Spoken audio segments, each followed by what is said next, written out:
दोस्तों, रामायण में आपने शबरी के बारे में सुना ही होगा, लेकिन क्या आपको पता है कि शबरी आखिर कौन थी और जिसे भगवान श्री राम ने चलकर दर्शन दिए, और शबरी पूर्व जन्म में कौन थी, इसके पीछे क्या कथा है। नमस्कार दोस्तों, राधे राधे, जय श्री कृष्णा। दोस्तों, कमेंट बॉक्स में जय श्री राम अवश्य लिखें।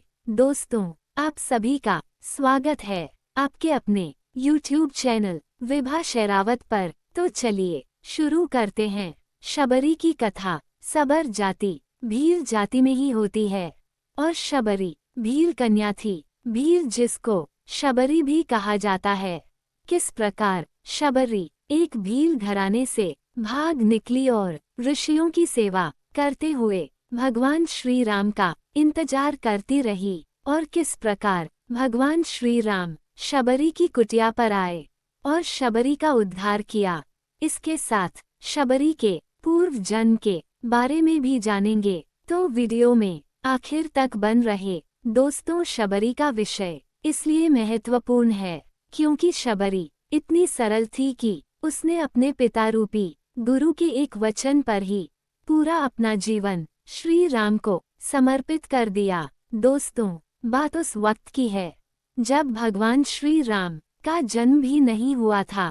वही भील जाति के एक कबीले में, जिसके राजा और मुखिया अज थे। राजा अज के घर में एक कन्या का जन्म हुआ जिसका नाम श्रमना था। श्रमना शबरी का ही दूसरा नाम है और शबरी की माता का नाम इंदुमती था। शबरी की जाति शबर थी। शबरी अपने बचपन में पक्षियों से अलौकिक बातें किया करती थी। साधु संतों से वह बहुत ही खुश रहती थी, जो सभी के लिए आश्चर्य का विषय बना हुआ था। धीरे धीरे शबरी बड़ी हुई, लेकिन उसकी कुछ हरकतें राजा अज और इंदुमती की समझ से परे थी। समय रहते शबरी के बारे में उसके माता पिता ने किसी ब्राह्मण से पूछा कि वह वैराग्य की बातें करती हैं।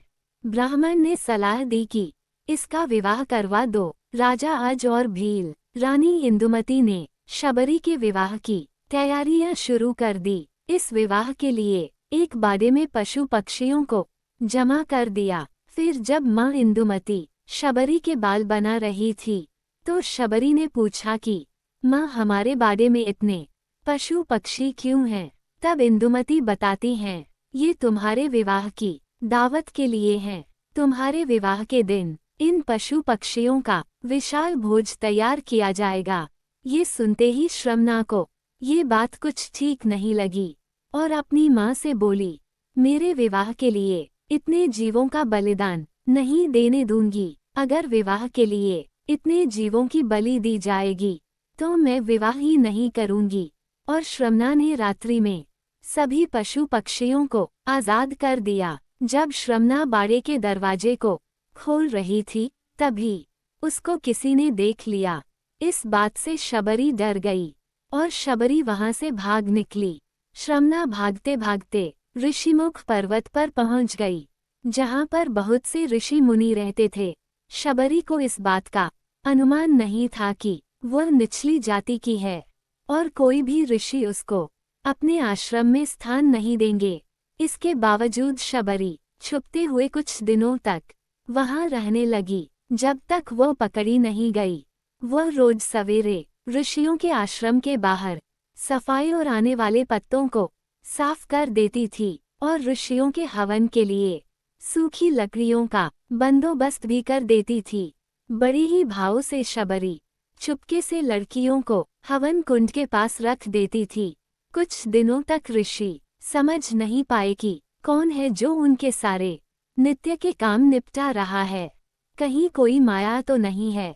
फिर जब ऋषियों ने अगले दिन सवेरे जल्दी शबरी को देखा और उन्होंने शबरी को पकड़ लिया और ऋषियों ने शबरी से उसका परिचय पूछा, तो शबरी ने बताया कि वह एक भीलनी है। ऋषियों ने भीलनी को नीच जाति का बताकर उस पर गुस्सा करने लगे। तभी उसी समूह से एक ऋषि, जिनका नाम ऋषि मतंग था, मतंग ऋषि ने शबरी को उन ऋषियों से बचाया और उसको अपनी बेटी कहकर उसको एक कुटिया में शरण दी और सेवा करने को कहा। समय बीतता गया। कुछ सालों बाद मतंग ऋषि बूढ़े हो गए और एक दिन मतंग ऋषि ने ये घोषणा की, अब मैं अपनी देह छोड़ना चाहता हूँ। तब शबरी ने मतंग ऋषि से कहा कि एक पिता को मैं वहाँ पर छोड़कर आई और आज आप भी मुझे छोड़कर जा रहे हैं। अब मेरा कौन ख्याल रखेगा? मतंग ऋषि ने कहा, बेटी तुम्हारा ख्याल अब श्री राम रखेंगे। शबरी सरलता से कहती हैं, राम कौन है बाबा और मैं उन्हें कहाँ ढूंढूंगी? मतंग ऋषि ने कहा, बेटी तुम्हें उनको खोजने की जरूरत नहीं है, वो स्वयं तुम्हारी कुटिया पर चलकर आएंगे। शबरी ने मतंग ऋषि के इस वचन को पकड़ लिया कि राम आएंगे, बस इंतजार करने लगी। शबरी रोज भगवान के लिए फूल बिछाकर रखती, उनके लिए फल तोड़कर लाती और पूरे दिन भगवान श्री राम का इंतजार करती। इंतजार करते करते शबरी बूढ़ी हो गई, लेकिन अब तक श्री राम नहीं आए। फिर एक दिन वो घड़ी आ ही गई जब शबरी के वर्षों का इंतजार खत्म होने वाला था। शबरी ने फूल बिछाकर रखे थे और आते जाते लोगों को मना कर रही थी कि इन फूलों पर मेरे भगवान चलेंगे। शबरी श्री राम के लिए रोज बेर तोड़कर लाती थी, ये निश्चित करने के लिए बेर मीठे हैं या खट्टे। शबरी बेर को चख चख कर रख देती।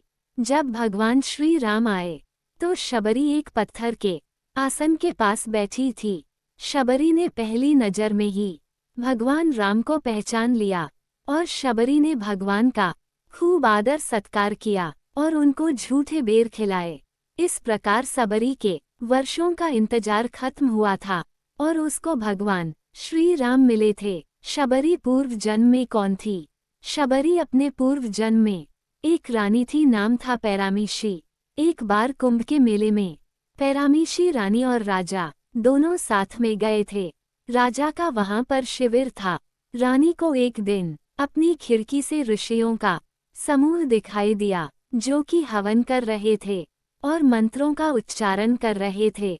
रानी पैरामीशी का मन भी उन ऋषियों के बीच में बैठने का कर रहा था। रानी ने राजा से आज्ञा मांगी, लेकिन राजा ने कहा कि आप रानी है, इस तरह आपको शोभा नहीं देता, आप उन ऋषियों के बीच में नहीं जा सकती हैं। पैरामीशी रानी अपने कक्ष में जाकर रोने लगी। रात्रि को पैरामीशी रानी अपने कक्ष से निकलकर त्रिवेणी तट पर गई। वहां गंगा माँ से याचना करने लगी है, हे माँ, अगर मुझे दूसरा जन्म मिले तो मुझे रूपवान और रानी मत बनाना, ऊंचे घराने में जन्म मत देना, अब आप में समाना चाहती हूँ। बस इतना कहकर पैरामीशी रानी अपनी देह त्याग देती हैं और जल समाधि ले लेती हैं। इसी कारण अगले जन्म में शबरी रूपवान नहीं थी और न ही कोई राजघराने में पैदा हुई। दोस्तों, ये थी शबरी की कहानी जो हमें सिखाती है कि सब्र का फल हमेशा मीठा होता है। दोस्तों, अगर आपको मेरी यह कथा अच्छी लगी हो तो प्लीज़ मेरे चैनल को लाइक करें, सब्सक्राइब करें, शेयर करें और कमेंट करें। धन्यवाद दोस्तों।